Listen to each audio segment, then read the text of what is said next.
Podcastirmãos.com. Hello, people! Podcastirmãos.com Jetlag coming on air. I am Paulinho, and I am here with Gustavo, the crazy guy who convinced me to do this crazy thing of recording an all-in-English podcast. I am Gustavo, and I am not that crazy. I just want to share with our listeners the story of a very good friend of mine, the one who was used by God to teach so many things to me and my family. I want to listen it with all of you. And his name is Ari Rocklin. Welcome, Ari. Thank you. It's a pleasure to be here with you gentlemen today. My name is Ari. I'm from Canada. Thank you, Ari. You are from Canada, but we know that you are living there now. And you have a huge history before that. This is true. But welcome to our podcast. Thank you for your time. Thank you. And for agreeing to join us. This is a new model in our podcast where we also intend to make international episodes so we can help our listeners and us to practice another language and to meet more people around the world. So feel very welcome to our podcast.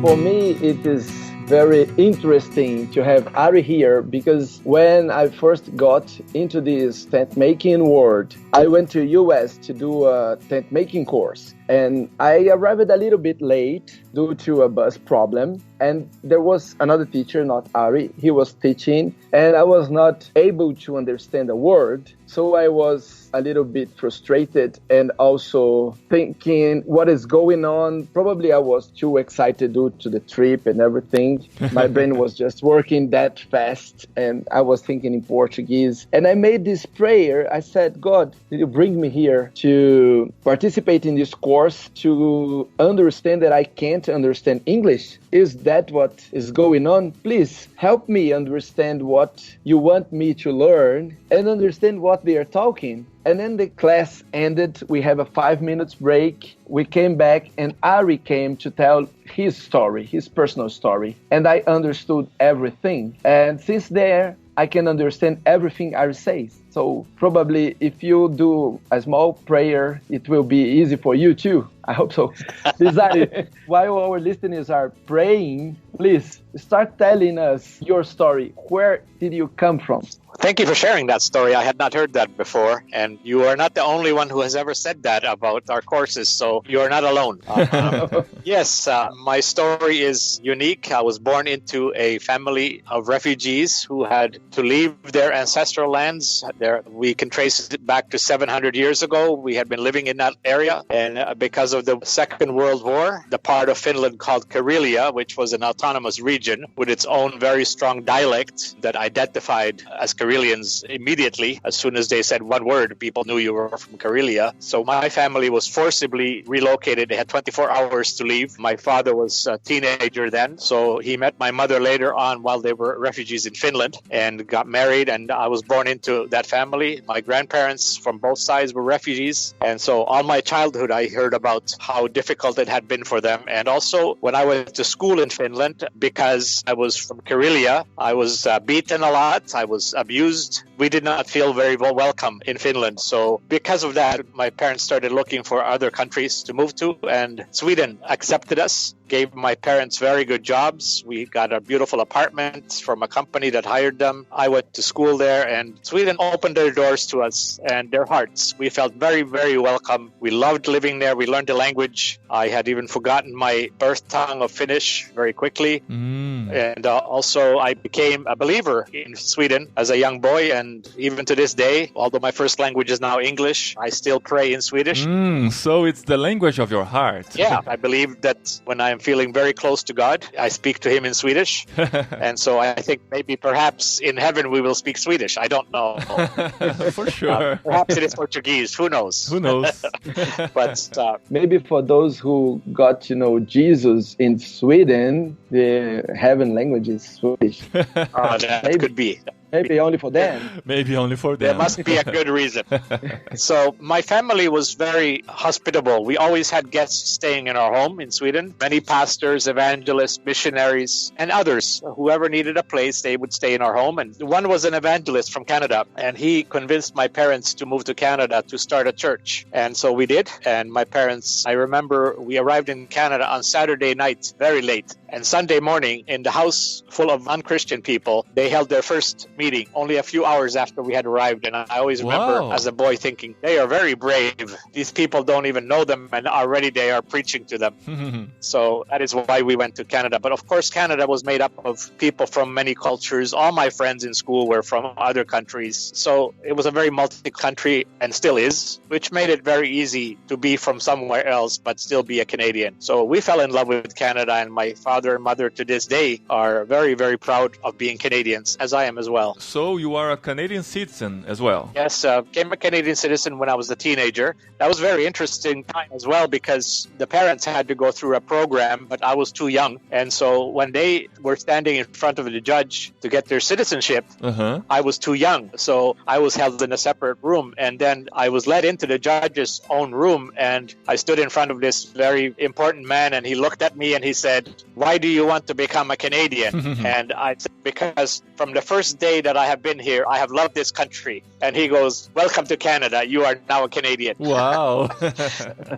And now, do you feel more Canadian or more Swedish? Absolutely Canadian. I have now been here most of my life. My wife is from, my children were born here. And, you know, it's hard for people to understand in other countries, but being Canadian does not mean you have to give up your birth country or other countries that you have been in.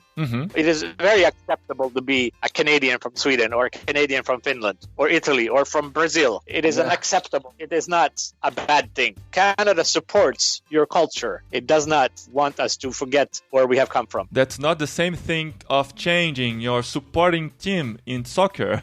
You can love both countries. Exactly, yes. Very good point. You know, amazing things I learned very early on was that in my schoolmates, there were people from Serbia, from Croatia, from countries where they were at war with each other. And yet, when they came to Canada, they were friends. So amazing. That was magical. A magical country. You come from a war, and now you're here, and now you're friends. Amazing. To me, that is the blessing of Canada, that we don't have to bring the war with us. We can start new as Canadians. And I believe God even honors that. I really believe that God is pleased when we turn away from a generational warfare and just start living together in peace. It's not perfect. I'm not saying that, but it's an interesting experiment. Many people have said, even books have been written, Canada should not work. The idea of Canada should not work because it's so opposing in nature. If you hate somebody or you have hated them for generations, it does not get fixed when you get on an airplane. But for some reason, it does. It's not perfect. Not everyone becomes that way, but it is not uncommon for former enemies to become friends in Canada. Awesome. That's interesting. The country has developed an environment that makes it possible. Absolutely. Because you are now a Canadian. Yes. As a Canadian, you should not be fighting against each other. Exactly. And if you have so many foreigners coming to Canada, and as you are a Canadian for several years, why did you end up in Asia? Because we had so many missionaries always staying in our home. I had decided as a very young boy that I also want to be a missionary one day. Nice. So as a single man, of course, no one was going to send you anywhere. So when I found a woman to marry who also wanted to be a missionary, we both applied to our churches that say that we want to be missionaries, and they really wanted to send us. They were very excited that we wanted to be missionaries. However, the reality was that money was not there. Churches were actually calling back some missionaries because they had no money. And so it didn't look like we would ever have a chance to be a missionary for many, many years because simply the churches could not afford to send us. So one day I had asked my pastor once again that, is there any chance of us going as missionaries? We already have 2 young children and we want to go soon. And he had said very quickly to dismiss me, to say, why don't you go overseas to work? Awesome. And my wife was a teacher. She had never been a teacher yet because of the young children in our home. And we went home that day and thought, well, that is a really good idea. Why don't we just go overseas to work? So we started looking for schools that would hire her. And the only school in the world that we found was in Taiwan, and they hired her. Wow. You know, we had no choice. Taiwan was the only place that would hire a teacher with no previous experience. So we end up in Taiwan with a 2 and a 3-year-old girl. But you went with her without a job? Exactly. I mean, you had a job at Canada. Yes, I had a job in Canada. Yeah, I was a flight attendant. The plan was that I stay home with the children because they were 2 and 3. So they needed somebody to take care of them. And we had decided long before even getting married that if we ever have children, that I should stay home for at least 1 year. In what year that happened? Sure you want to know? Yes, because I think that is important to understand the scenario at that time. Because you are a man standing at home with your children as your wife got out to work in an Asian country. Yes, of course, in Asia and Taiwan, it was unheard of. No one had ever heard that the husband stays home with the children. Yes, I can imagine. Yes, it was in the 90s. So, you know, it was very hard for people to understand that I would stay home. However, what happened is that when we landed at the airport, we had all our belongings in boxes that we thought needed. And 2 of the boxes had our bicycles, which were made in U.S., handmade in U.S. And at customs, they took away our bicycles because they were made in America. And it was really hard for us because they were handmade. They were very expensive bicycles. We used them for our transportation. And it was a very hard thing to lose the most important thing that we had brought with us. Wow. And they wanted us to pay thousands of dollars to make sure we took them back with us when we left. We didn't have the money at all. We had no money. So we had lost them. About a week later, I get a phone call from the airport to say that your bicycles are still here. What do we do with them? And I had asked if they would send them back to Canada, and they said, we cannot do that. Then the man said, you know, I have arranged for them to be delivered to your home. They will be arriving soon. So I was very thankful, and I said, thank you, sir. That is very kind of you. And what can I do for you? I said. And he said, it is very simple. You have to come and teach English in my school. Wow. And I said, I am not an English teacher. He said, I don't care. I said, your city is 4 hours away from where we live. He goes, no, my school is in your city. And then I said, well, you know, I am home all day with children. I cannot leave them. He said, that is not a problem. It is a night school. And so no matter what I said, he had a good answer. And I said, I don't have a work permit. I am only here with my wife's work permit, and I'm not allowed to work. He goes, I don't care. And then I thought, well, I should meet with this man to thank him for his kindness of getting our bicycles. And so we arranged to meet. I went to his office at the school. And as I was sitting in the office waiting to talk to him, I looked at all the airplanes pictures. There were airplane pictures everywhere in the office. And I asked the secretary, what kind of English school is this? And she said, oh, we teach flight attendants English. Wow. And I said to her, well, that's really interesting because I used to be a flight attendant in Canada. And I didn't make any connections with that. I just thought it was a coincidence. He was very kind. I liked him a lot, the boss of the school, and he tried everything to get me to teach. And I kept trying to figure a way out to say, no way, I am going to do this. And then as a final thing, he wrote down some numbers on a piece of paper and he said, this is what I am prepared to pay you. And at that time, it was more money than I had ever made in my life. And I thought, wow, maybe I should work for a while until we find out how expensive it is to live in Taiwan, because I was quite concerned that my wife's income would not be enough for a family because it was more expensive to live there than we thought. So that's how I started teaching English at night school. But you went as a traditional missionary. I mean, your church sent you, they were like providing some financial resources, or they just sent you spiritually and said, make your living by yourselves over there? Yes, they didn't give us any money because they had no money, but they were willing to bless us to go as their missionaries and to pray for us. But there was no financial support, and they did not understand how we could do mission work. So their thought was that I would help the missionaries on the weekends, you know, by going to preach at local churches. During the week, doing secular work. Yeah.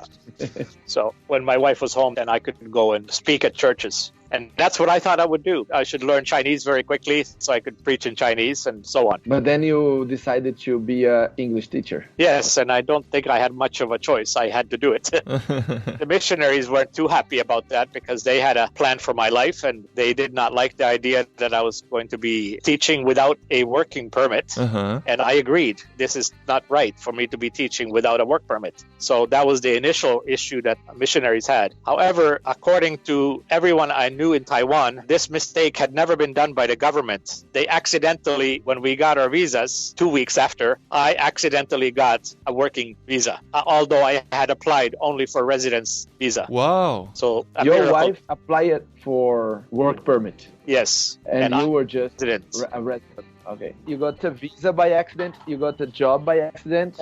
Yes, absolutely. I'm very excited. I went to tell my boss, look what I have. Look what I have. I have a work permit. And he looked at me and he goes, I don't care. You don't need this.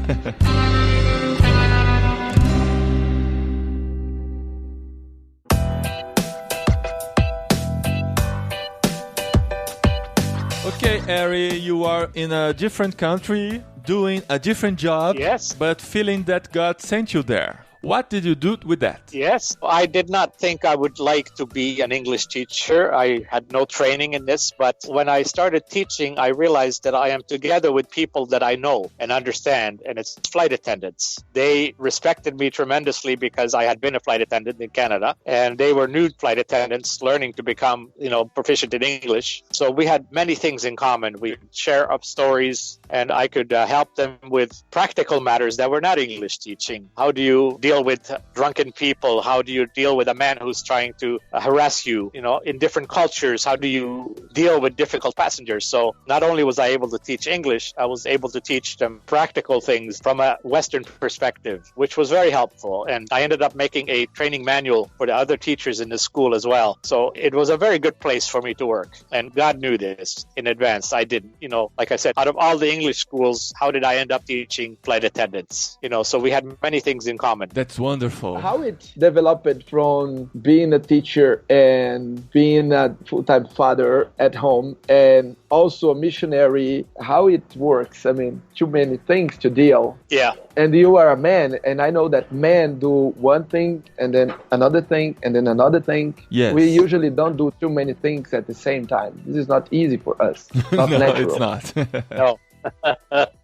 Obviously, being a father with a 2 and a 3-year-old in a new culture was very challenging. I had to also go shopping for food every day. We had no refrigerator. I was very bad cook, so I had to learn how to cook. But also being with the children was very exhausting because I always thought that being home meant that you could have coffee anytime you want. And I realized that being with children, I never got a coffee break. I missed from my work before, I missed coffee breaks the most. It seemed like I never got one anymore. My coffee would always get cold before I would ever get to it. So it was very challenging. Also, the cultural issues of learning how to get by and taking care of all the things, in my neighborhood as well. Getting to know the police, getting to know the immigration department, going to these offices a lot.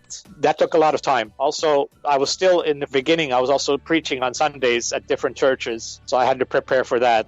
And also just being there for my wife, who was also teaching for the first time. And, trying to please everybody was exhausting. And, I was tired a lot. And until my students started asking me about my family, about my wife, about my children. And I would tell stories about my mistakes as a father being home with 2 kids. And they would often laugh or be in shock at how earth can this man be left alone with 2 children, that he's going to get them killed, because all these mistakes with them, and what kind of woman trusts her children with this man? Because I would tell funny stories. Crazy man. And of course, they were just puzzled. So they said, can we come and meet your wife and your children? So I made an open invitation to every class. I said, you're welcome to our home anytime. Wow. And of course, in Canadian concept, that means Saturday afternoon or Saturday evening. But in that culture, anytime meant anytime. Anytime.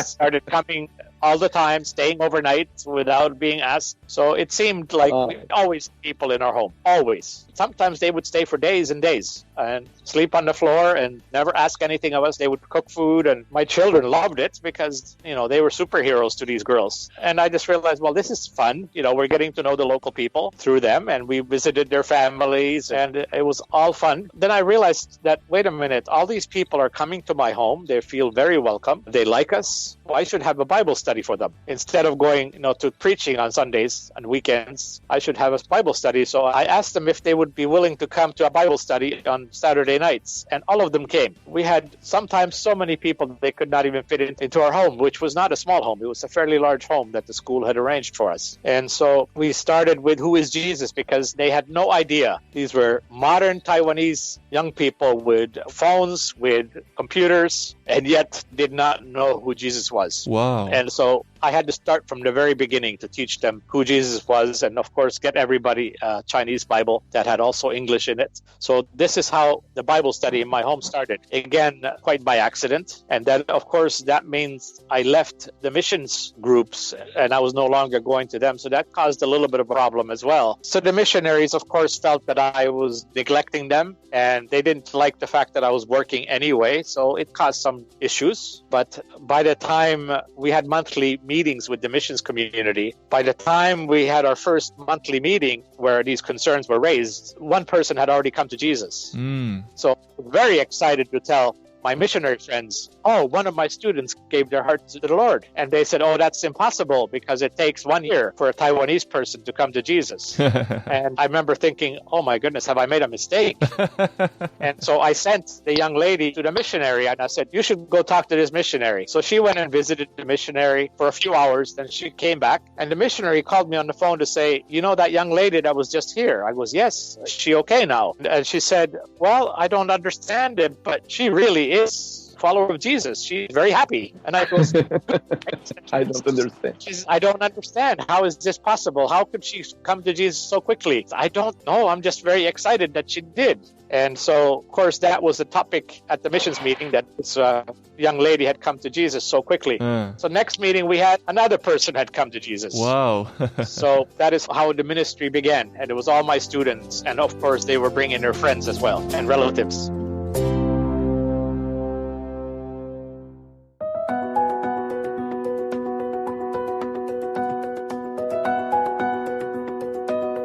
Ari, at the time when you were working with them, did you already understand what tent making was? If not, when did you realize that you were a tent maker? That's a really good question because my church did not know what a tent maker was. I had never heard of this term. And I had heard about somebody going with their profession as a missionary. I had never heard any of this. And so when I had written back to my church about the young people who were coming to our home to learn about the Bible, and some of them had become believers, they had published an article in a magazine that said, "Our tent maker missionary in Taiwan." Wow. And I got a copy of this article and I'm reading it. I'm going, what is a tent maker? What is a tent maker? So, of course, then I started to do some research and study on this. And, yes, I am a tent maker. This is wonderful. So it was a surprise to me to find out that I was a tent maker. This is something that we always see as we are talking to people and we are interviewing people to this podcast. We find people being tent makers without knowing it. In fact, we have some that they realize it. And some of them said, well, after telling you our story, we were able to understand what God is doing through us. And this is amazing. And as I know you are, the story is much more detailed, and eventually more people got to know Jesus through your work as a tent maker there. But you were not a tent maker there anymore. How you decided to leave the nation and what you left over there in Taiwan when you left? We were there for a 2-year job contract. We were going to stay there forever because we loved Taiwan. I had already learned Mandarin fairly well, and I really wanted to learn more. But then my wife got ill, and it was the doctor's advice that we leave Taiwan at the end of the contract. So we came home. We were very disappointed because we had really seen God do miracles, and we wanted to live that kind of life where people were coming to the Lord and where people were being healed and where people were seeing miracles in their own lives. It was an exciting time, and we did not want to leave that. So when I came back home, I ended up being invited by a mission agency to start a tent-making division of their mission agency because they had heard our story. And then I ended up mentoring and helping many, many others. And that's what I have been doing now for 20 years. I have been helping tent makers get ready. I need to add a story that I don't often have a chance to tell.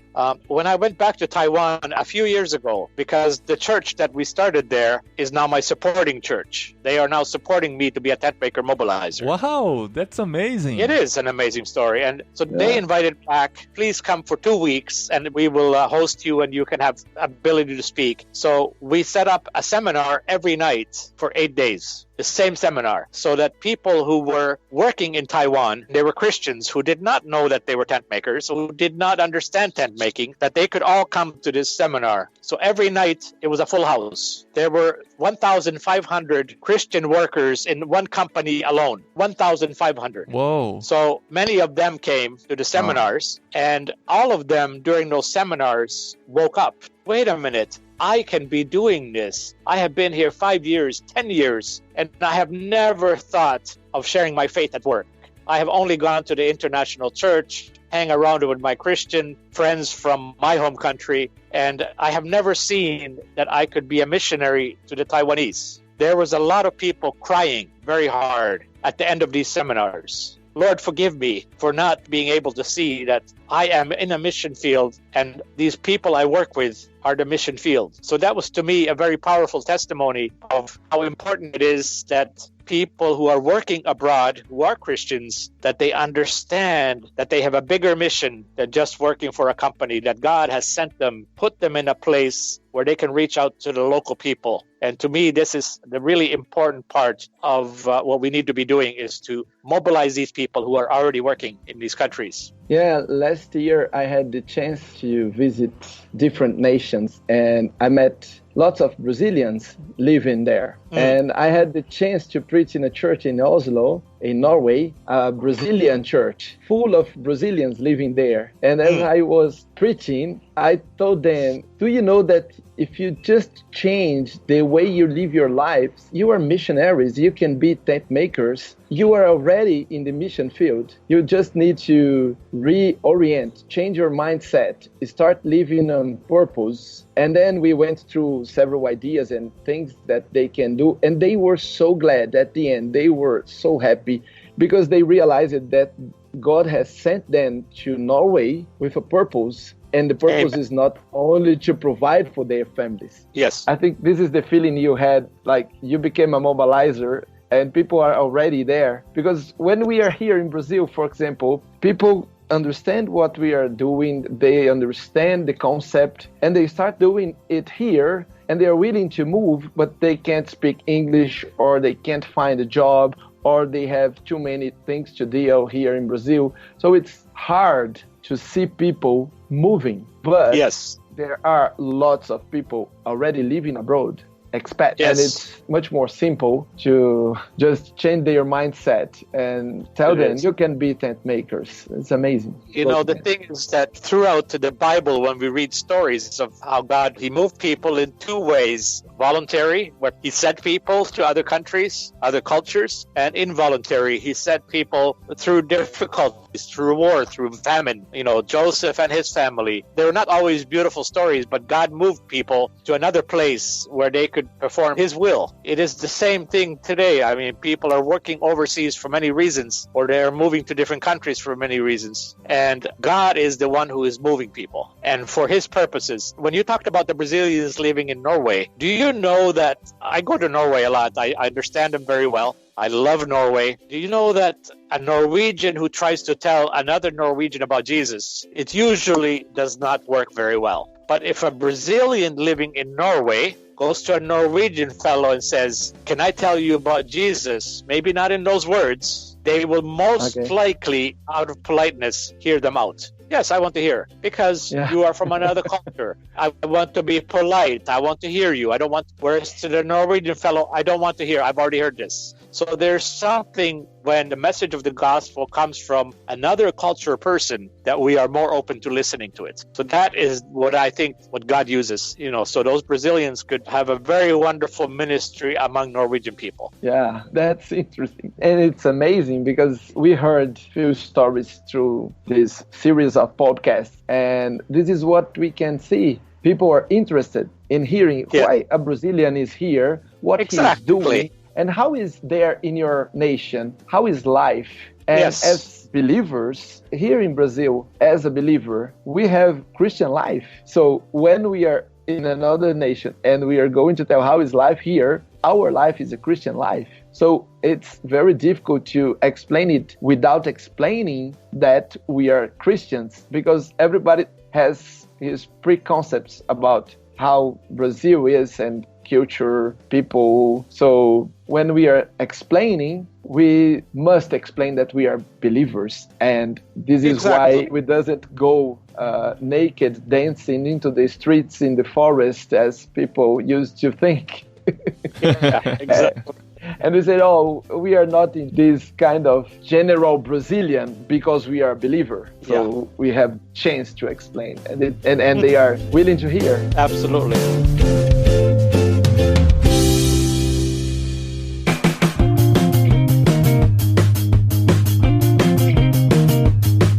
Great, Ari. It's amazing to be with you here in this podcast and to let our listeners to hear a little bit about your story. As I know, this story is about to be published in a book. I hope we can share the publication when it's ready. And there is lots of different ways to get in contact with what you were talking about this tent making movement and how we can share our faith at work. Which forms you recommend to our listeners to? We have been very busy putting up a lot of videos onto the Global Intent YouTube channel, and it's youtube.com/Global Intent, one word. And we have many teaching videos there already. My story is there in English and in Finnish because, believe it or not, most of the tent makers I am working with are from Finland today. Wow. And I did not design that. So it has come back full circle. And praise to God, I can now speak in Finnish again and even speak sermons. So that is very helpful. But anyway, so we are adding more videos all the time. So we want to eventually have all the teaching that Global Intent provides in the classroom available at this YouTube channel. And we believe it's going to be more and more important in the coming world for people to have access to this material from wherever they are in the world, whenever they have time. So I urge your listeners to go to the channel and find a video that they like. We have one video in there just recently put up, the challenges of today's tent makers.